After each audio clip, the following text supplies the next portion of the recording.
Well, Mr. Richardson, why don't you talk about your family history a little bit? That I know you say you're first generation in Acworth, but you've got some family names that go way back in Cobb County, Chalker among others. Yes, I do, Dr. Scott. I have several branches of my family that came to Cobb County. Some of them back in the 1840s. My Richardson line moved here in the 1840s from South Carolina. Is that right? Yes. And then also the Chalker line, they came here just following the Civil War. Many of them settled in Kennesaw, others in Marietta, which is where I was born and raised, was in Marietta. Well, we've got Chalker Road. Yes. Chalker Road, Chalker Elementary School. And then I know, which part of the county did the Richardsons settle in? the Richardsons settled in sort of northeast, north central Cobb County over in the Blackwell Road area. Really? Yes. So they were farmers and carpenters. You know, most people that moved to the county back in those days were farmers. So there's a large farming population here. They also have the Alexander family. They were dairy farmers here in Cobb County, down in the Austell Road area. Okay. And then the Jones family also that moved here prior to the Civil War, and they were located out in the Mackland area, and that family was one of the founders of the Methodist Church there at Mackland. Oh, really? Yes. Wow. Well, you know, it seems like everybody that we talked to got here from somewhere else, not that long ago, and so you've got you're one of the real Cobb Countyans, I guess, from the very beginning. Yes. Almost. Yes. Second decade. Absolutely. And I love being in Cobb County and can't think of anywhere else I'd want to move to. What brought you to Acworth? Well, back in the late 70s, my wife and I were looking for a place to buy a house. We'd been living in Marietta. We'd gotten married in the early 70s, had a couple of children, and we needed a little bit bigger place, a house where they could grow up. And my wife saw a newspaper ad for some new homes that were being developed in Acworth. So we decided to come up and take a look, and we ended up buying a house in Acworth and moved here. Okay. At first, I was working in Marietta and driving back and forth to Acworth every day. I thought to myself, what have I done? It takes me 20 minutes to go back and forth to work now. A long commute. Yes. I wanted to go back to Marietta. You're a Marietta High School graduate? Yes, class of 1971. We're having our 50th anniversary this year. Oh, how about that? Yes. And my high school is having its 60th anniversary this year, but we're doing it by Zoom. Oh, really? Who would have thought 10 years ago we'd be doing everything by Zoom? I had never heard of Zoom before the pandemic. Right. Most people haven't. So 71, and I wanted to ask you, since you've been so involved with youth sports and high school sports, were you involved in sports at Marietta High School? No, actually I was not really involved in high school sports. I enjoyed sports when I was in what was called junior high at that time. I guess they call that middle school, and played football in junior high school. But when I got to Marietta High, I did not really go in for athletics at all. Well, I mean, it sounds like you were working all the time, maybe, if you were in the family business. Talk about Richardson Bicycle Shop. Yes, we had a family business. Just after the First World War, my grandfather was working as a carpenter for W.P. Stevens in Marietta, who was a home builder at that time. And an opportunity came up for him to buy a little bicycle shop that was there in Marietta. So in 1918, he purchased the shop, and it's been in the family from then until It closed in 1982. Where was it located in Marietta? It was located at 4 different places. When he first purchased it, it was located on Cherokee Street behind where the Strand Theater is now. Yeah. That was well before the Strand Theater was built. Yeah. Then he moved to... There was a grocery store there too, wasn't there? A Dunn's or... Yeah, there was a grocery store there. I can't recall the name. And then down from that? Yes. And then... About where House of Lou is now, I guess. He has... he moved over to Mill Street. Yeah. Just 2 doors down from the railroad tracks on Mill Street. Okay. And he was there from the 1920s up into the 1950s. Okay.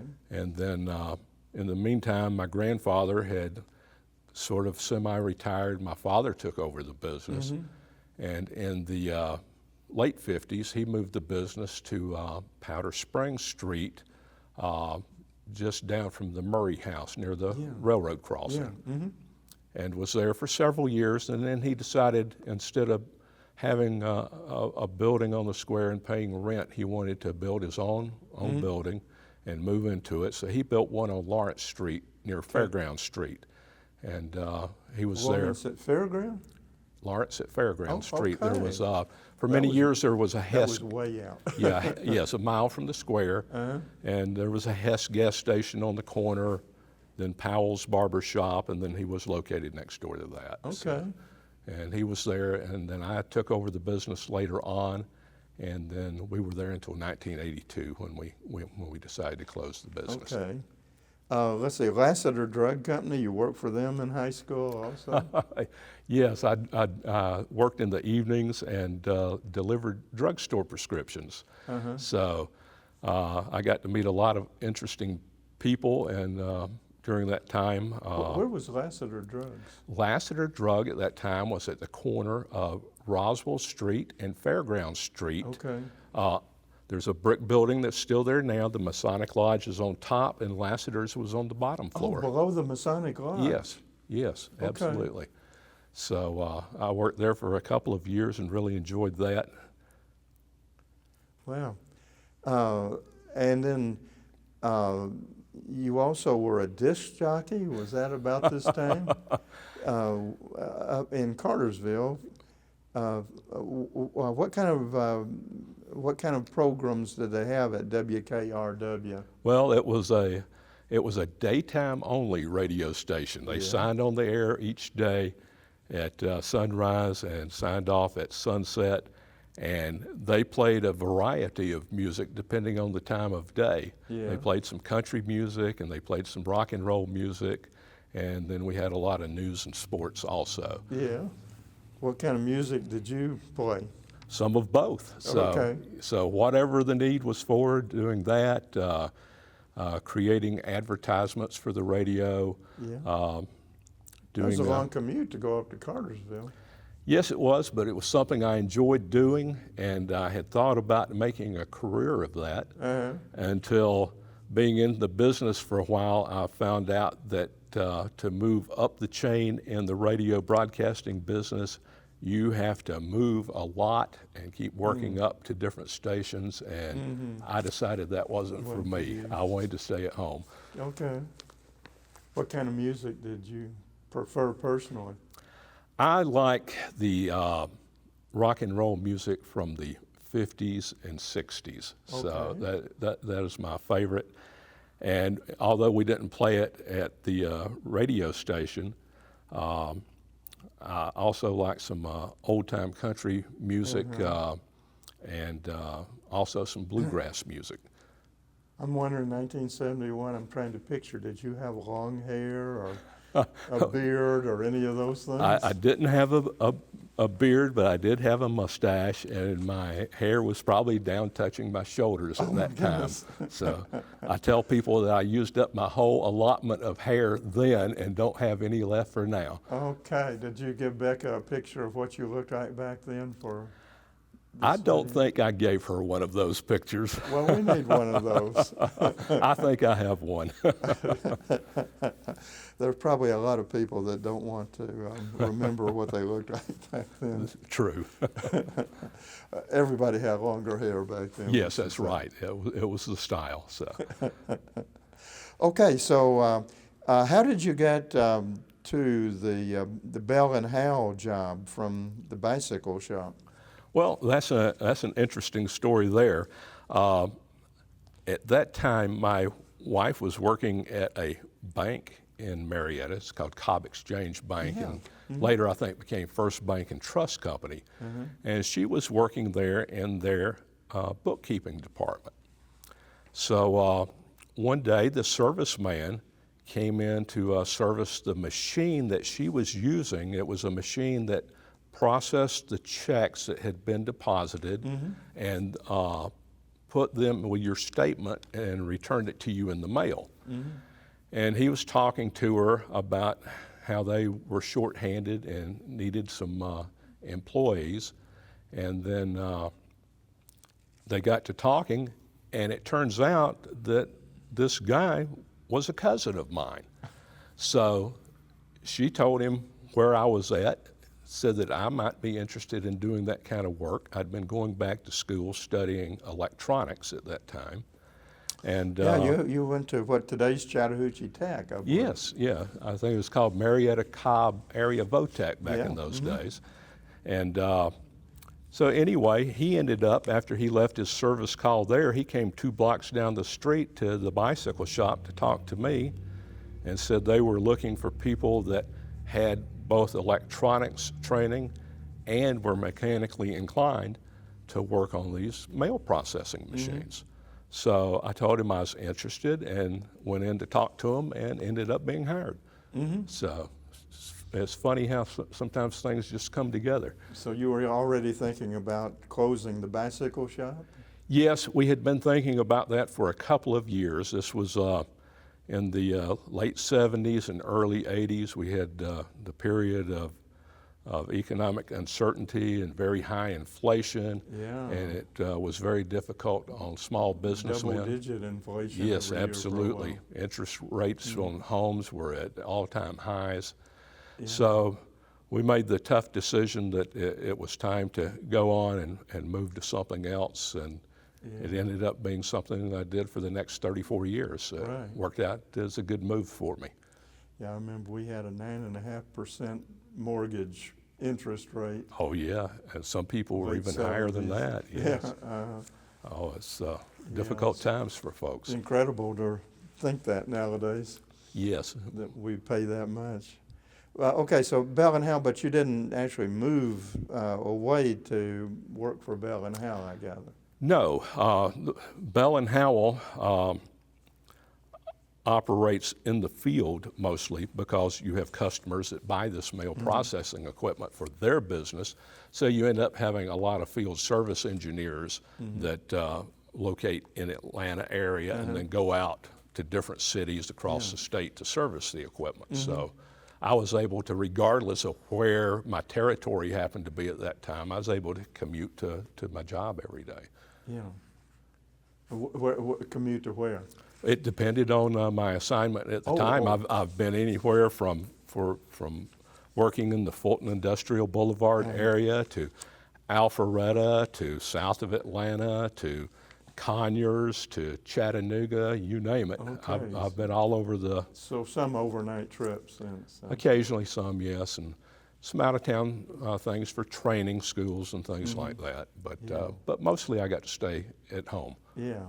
So 34 years with Bell and Howell. Yes, it was a great 34 years. I got to do a lot of different things and meet a lot of people in different companies and industries, and I enjoy it very much. Still keep in touch with the old guys, and we have a monthly luncheon that we have. Good. Well, talk about what Acworth was like back in the 1980s and that period. Well, when I moved to Acworth in 1980, I think Acworth still had a decent business community in the downtown. but it was starting to wane. And we saw the malls come in and start causing local merchants to lose their businesses, and we saw a decline in downtown. There were still some great businesses. I remember one in particular that was a bakery that was on Main Street that I used to love to go to the bakery and get a few things. But this was still Acworth prior to the realignment of Cherokee Street and Dallas Street, where the railroad crossing used to be at that time. And that was moved later a little south to Lemon Street. But a small town. I think in 1980 the population was about 3,500. It had decreased from the prior census. The prior census had been about 4,000 people. So Acworth was decreasing in size. And then the business communities had difficulty here, and we saw most of the businesses on Main Street over the next decade just slowly fade away. So town center had an impact on it? Yeah, town center certainly had an impact. You also saw relocation of businesses, and some new businesses locating out near I-75, which had been completed in the 1970s, and we saw things like Kmart open out there at I-75 and Cherokee Street. And of course that business is now long gone, and the building's no longer there. But it was a difficult time for the Acworth business community. Well, how did you get involved in politics in Acworth? Well, politics kind of fell on me after I got involved in youth sports here in activity in Acworth. So I had 3 sons, and as a result, I ended up being around football, baseball, track, basketball, all these sports as the kids wanted to play those. And I had gotten involved with those organizations. And I was very heavily involved with the Acworth Football Association. And in fact, I coached there, and I was a board member there. And we had a liaison with the city of Acworth, Bob Gibson, who was an alderman at that time, and later on was elected mayor. And he met with us on a regular basis, and the city provided some services for the organization, such as they provided the lights for the field that we played on. They came in and cut the grass for us. But pretty much other than that, it was a volunteer-run organization.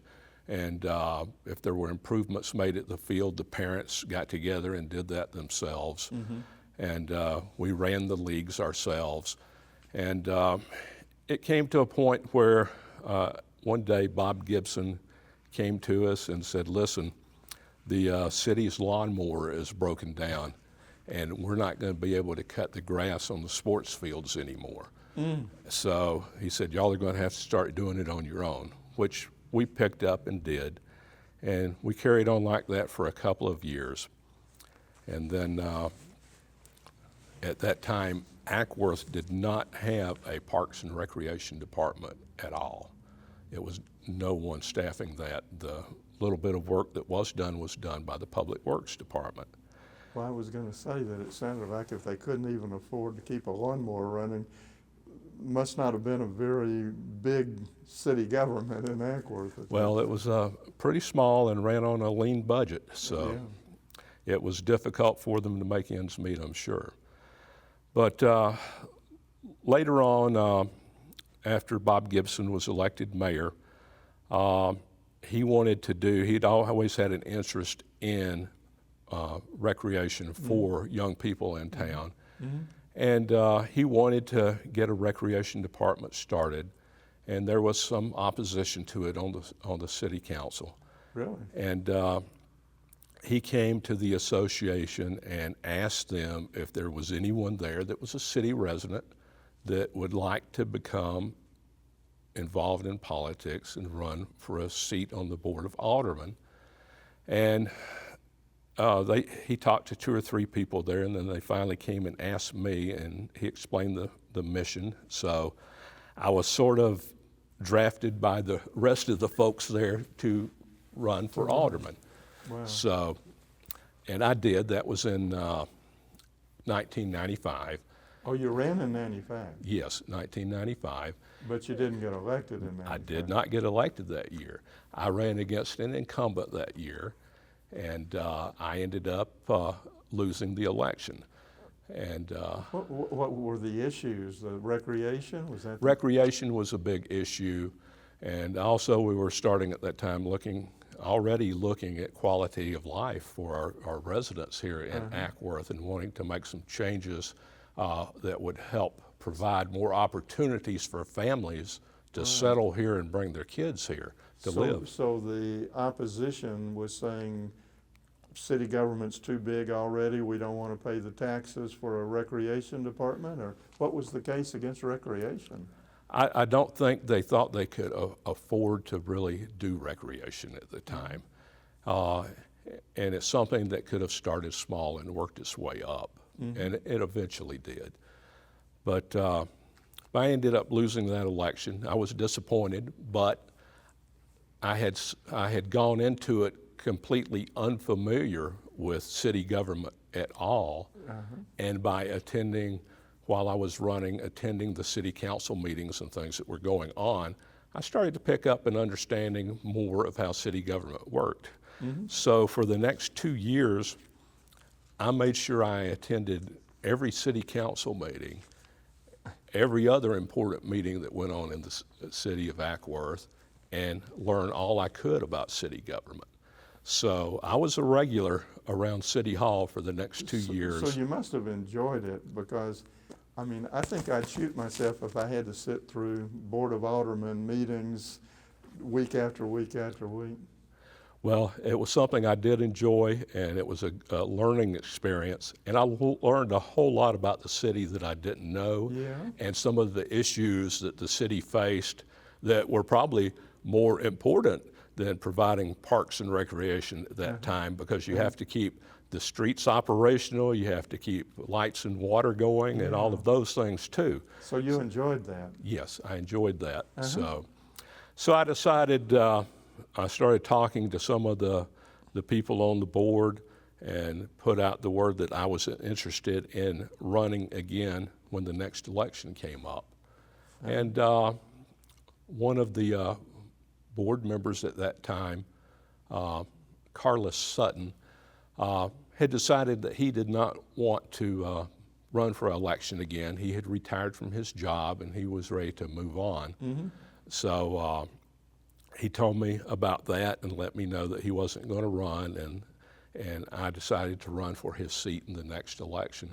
And it turned out that in that election I was unopposed, and went in right away. All right. Now, and Acworth is kind of unusual in that you run citywide, don't you? Even though it's a particular district that you represent. Well, all of our districts are at large. We have 5 posts, but every post is a citywide post, and we all run at large. So we have a large number of voters that we have to work with. So everybody represents the whole city, and Absolutely. Everybody runs Yes. at large. Did the Civil Rights Act of '65, the Voting Rights Act, not throw a monkey wrench into that? I know in a lot of places you had to create separate wards, or else they would say you're diluting black voting strength. But that was never an issue in Acworth? It has never been an issue here, and I think that was in large part due to the election of Doyle Hill, who was one of the first blacks elected to a city position in Cobb County. And that was in the 80s? I believe that was in the 80s, So yes. before you got there, he was there. Yes, he was. And I think that had a lot to do with it. So I think that there was representation on the board. Yeah, okay. So you run without opposition in '98, and and then you've been on there since that time for 24 years. 24 years now, come yes. January, yes. Okay. So You're in a pretty good position then, I think, to talk about how the county or the city has changed since then, and particularly why don't you start talking about the redevelopment of the downtown area and the role that city government played in kind of bringing the Main Street back. well, that was something that had already gotten started in the 90s. Acworth had formed an Acworth Downtown Development Authority that was already in place when I came here. Mm-hmm. And when I was first elected, I was the board liaison to that group. Mm-hmm. And they had an active program of trying to promote activities in downtown to bring people to our city. Mm-hmm. And they had the idea that if they could attract one successful restaurant to downtown, that could be the start of growing the downtown and redeveloping downtown. And it turns out that during the process, Henry Chandler decided to open his Louisiana Grill here in Acworth. Henry's a local resident, and he had a lot of friends that really encouraged him that he could make it locally, and he opened his first location a little further north on Main Street than he is now, and he was successful. So it was from that point that things started growing a little bit at a time. The Downtown Development Authority put some programs in place too, working with the Historic Preservation Commission. It was a facade grant program where people could get grants from the city to improve the looks of their building on the outside. That was another successful program. We had programs where Where'd you get the money for the facade grant? the facade grant money came from city government. Okay. It was small amounts, but it was very helpful to small businesses to be able to do that. And then also through the Acworth Downtown Development Authority, it made it possible to have to funnel loans for building redevelopment purposes through the Downtown Development Authority that could be done at a less expensive rate than on the commercial market. So they started a program where people could buy businesses and get business loans at a better rate to encourage businesses.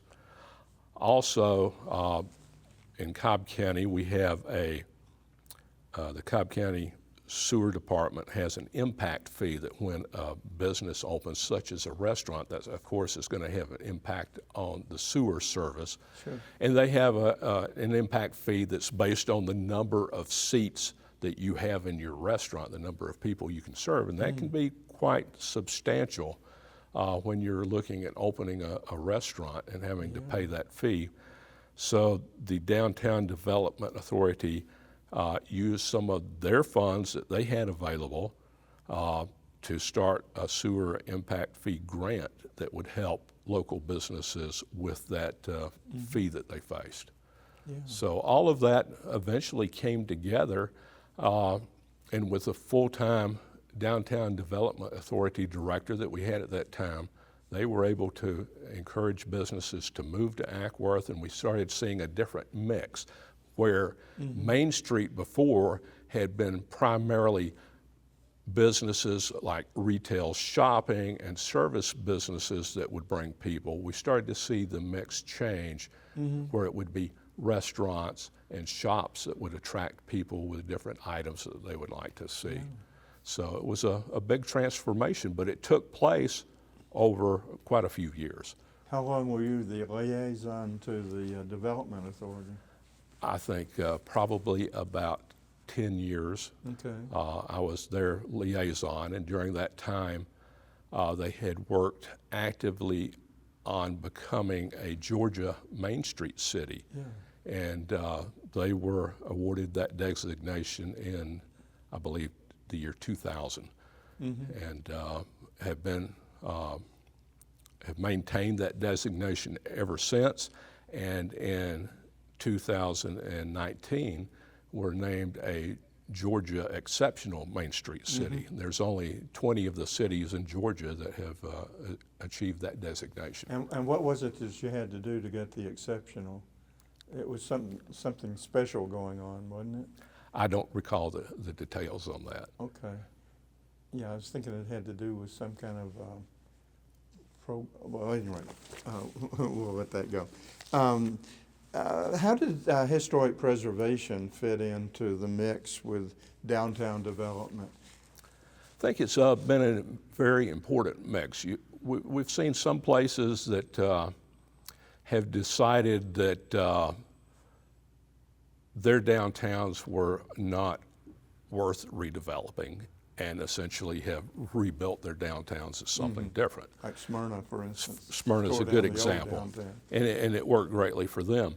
But here in Acworth, we had a good historic core. We had the downtown business district, we had many homes, the Collins Avenue Historic District, the Park Street Historic District. We had all of that going for us. So the decision was made that we wanted to maintain our downtown and maintain the small town feel in downtown. And we've worked to keep that in place ever since. That's been the backbone of downtown. Yeah, okay. What was Amy Lowry's position? Was that Preservation Authority that she was working with? I don't recall. I remember when Amy was here, and because I know I was doing some stuff with Amy and with Abbey Parks and so on. So yes. Amy may have been the downtown development director. Well, that's what I was wondering. Yes, I think she was. I think she was too. Okay, so you did that. Now, of course, you were interested in Parks and Recreation when you first ran in '95. When did you become the liaison to Parks and Rec? That, I don't remember what year. The first assignment I had when I was first elected, Mayor Andruzzi appointed me as liaison to the police department. Oh, okay. And I worked with that for a number of years. Okay. And well, I said liaison, but I may be wrong on that with the Parks and Recreation. Well, I have over the years. We have a rotating system that we use now, so that each alderman rotates through the different departments on a regular basis, so we all have experience in each department that we have in the city. For example, this year I'm once again the chairman of our Public Safety Committee, but I'm the vice chairman of Public Works and Power. Yeah. And I'll rotate to something else next year. Right. So. Okay. So, well, at any rate, let's go back to Parks and Rec. There wasn't one before '95 at any rate. And then what, late '90s, almost 20 years ago, less than 20 years ago almost. We had, we ended up early on, one of the things that I wanted to do when I was first elected, and one of the things that was in my platform, was start a recreation impact fee, because we had a lot of new development going on with new housing being built, and a lot of the families that moved here had young children. Yeah. And we did not have enough facilities to support the children that were coming in. So we developed a recreation impact fee for each housing unit that was built. The developer had to pay a fee to the city that was designated only to be used for recreation purposes. Right. And that remains in place to this day, and we use that for Parks and Recreation purposes. And it helped us start the Parks and Rec program. We ended up hiring one person to start with as a director, and we slowly built up for now. And Right. now we have a very vibrant and active Parks and Rec department here. It was run for many years by James Albright, who's now been promoted to our city manager, and is now the Parks and Rec programs are managed by Kim Watt now. Kim Watt. Yes. Oh, and so James is the permanent city manager now? Yes. Okay. He was appointed by us recently, and he has some big shoes to fill. But as I said, James has big feet, and he won't have any problem with doing that. Yeah. Now, I didn't know whether he was interim or full-time or permanent. Yes, he is permanent now. Okay, great. But you had Lake Acworth all along, so you had plenty of recreation here, but no Well, recreation. Well, even with Lake Acworth, there were problems there. When I came on board, Lake Acworth, the beach, was closed to the public. Yeah. There had been some pollution problems in the lake, and the board had been working over the past several years. I think the beach actually closed in 1992, and the pollution problems had to be resolved, and they finally were. And I think in 1998, that summer, was when the beach was officially reopened. Okay. And we started having some programs there again. So that was great to see. That started the concert series that goes on to this day at Acworth Beach. So we have thousands of people that come out every year to enjoy that. Yeah. Well, I mean, to me, it's astounding how much land is devoted to parks in Acworth. I don't know of a city its size anywhere that has more land devoted to parks, does it? Well, not that I'm aware of, and as the mayor likes to say, we have the most green space devoted to parks and recreation of any city in the state. We have several beaches. We have facilities here in the middle of town. We have a beautiful Logan Farm Park right here in the middle of the city that stretches from the north end of the city to the south. Yeah. Well, you've talked about a number of the things that I had on my list, but we haven't really talked about either Public Safety Committee or the Power and Public Works Committee. Why don't we start with Public Safety and talk about what you've done as chair of that committee and your relationship with the police department and what have you? Well, that's something that I've really enjoyed working with over the years is public safety. When I was first on board, I was very disappointed to learn that our police department had police officers that were among the lowest paid in the metro area. We had police officers that started out barely making above minimum wage. At that time, the city did not supply weapons for the police officers. They had to supply their own weapons. Oh, you're kidding. Yes. Wow. If they had a bulletproof vest, they had to buy their own.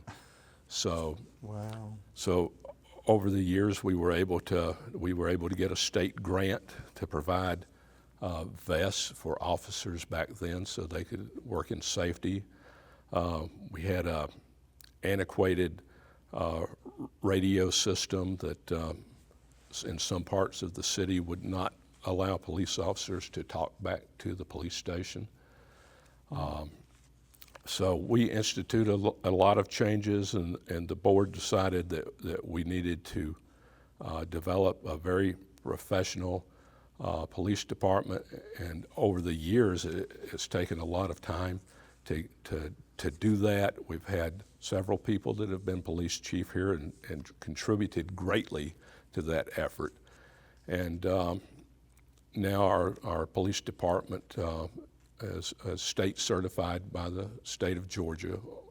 Only about 10% of the departments in the state receive that accreditation. And Chief Dennard is very well recognized is a great leader in our police department. We're very community-oriented. Great. Power and Public Works Committee. Who's the chair of that committee? The chairman of that committee this year is Tim Houston. Okay. And I really enjoy working with Tim.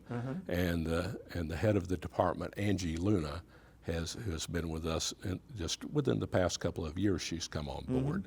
So Acworth, like Marietta, has its own power system that supplies power for most of the citizens in Acworth. And in addition to the power department, of course, we have the streets to maintain, stormwater issues to deal with, and but we do not have water and sewer. The city had a water and sewer system many years ago, and the decision was made well before my time to sell that system to Cobb County, who now operates the water and sewer system. Probably makes more sense to do it county-wide, doesn't it? Yes, it does. Yeah, it works out great. Yeah. Okay.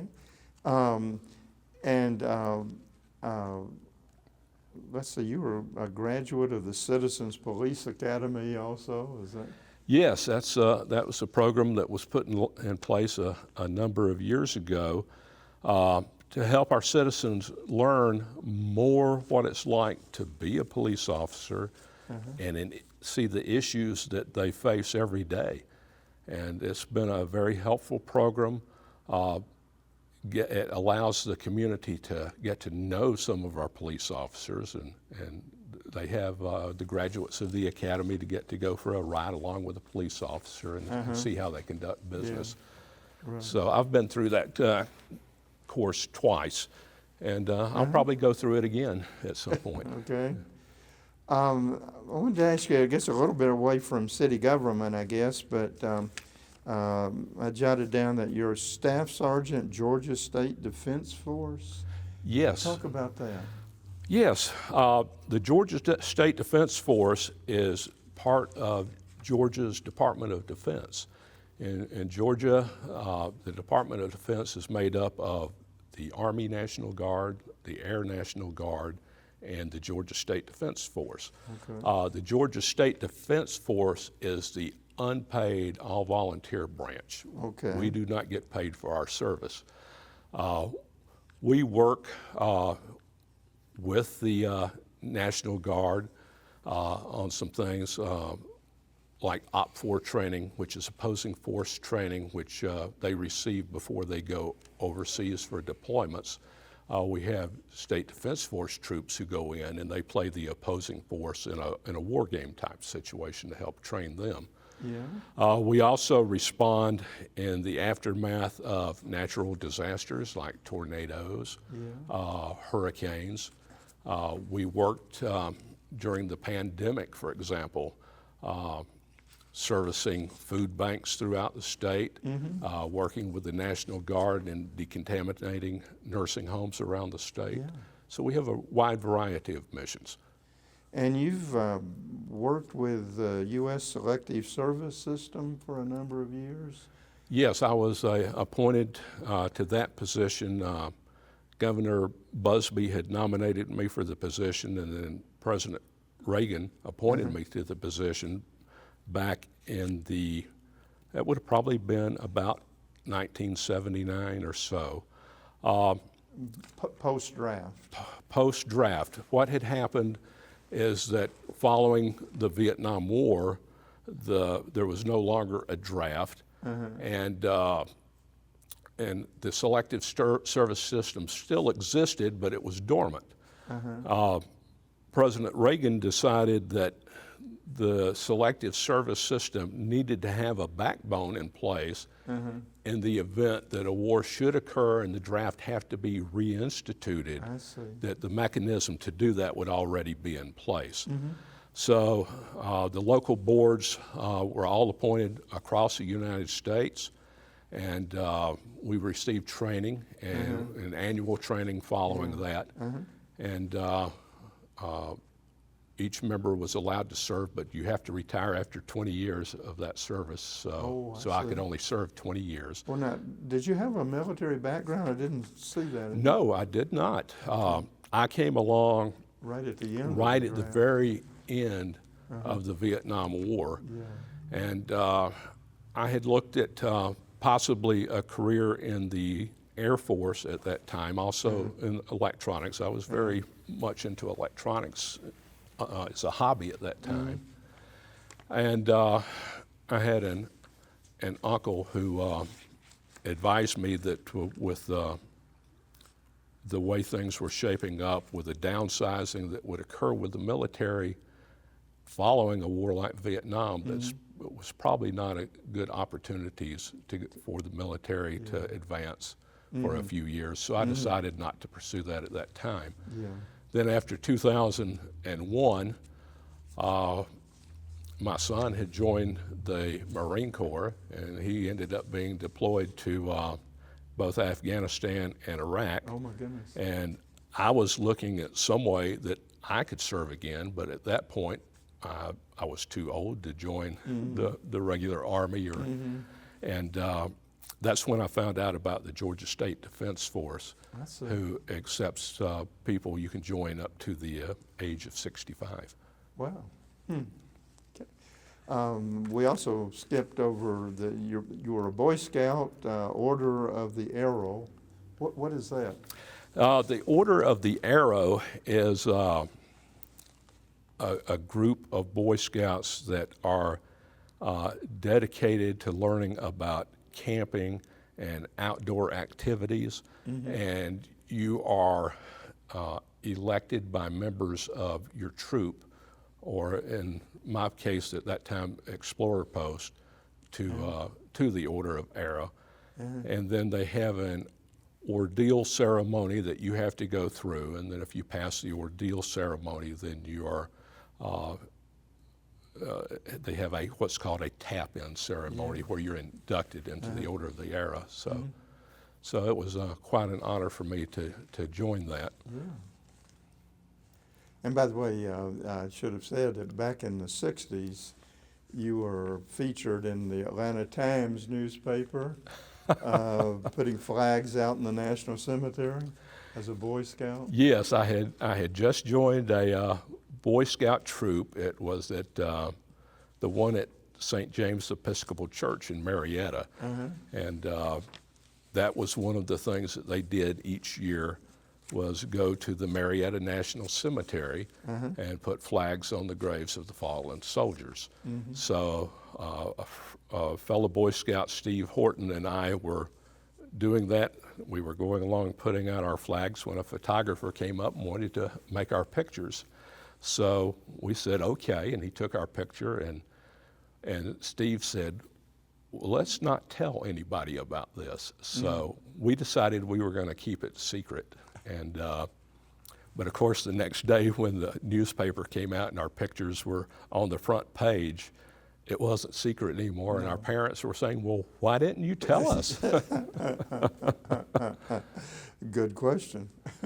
So, and I don't know why. It's just one of those things that boys decide to do. Right.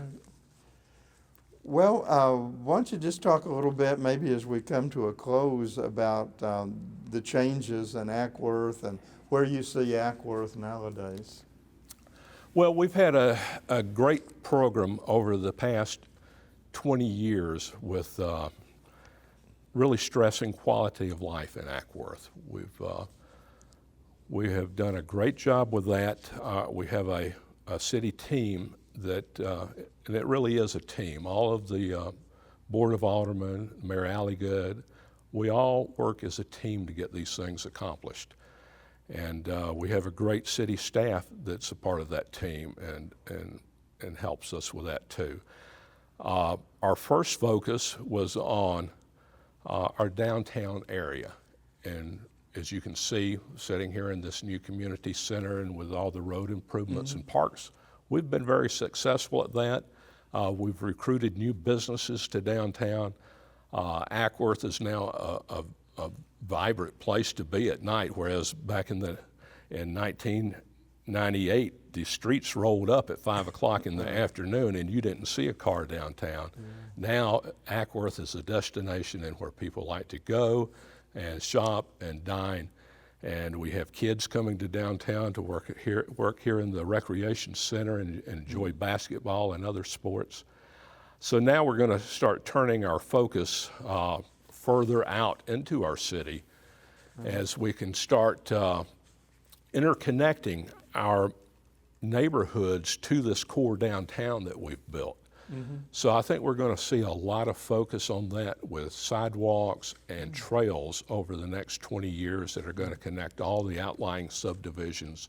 And with that, we're going to make it a golf cart friendly city where people can have golf carts and travel into downtown and enjoy the downtown.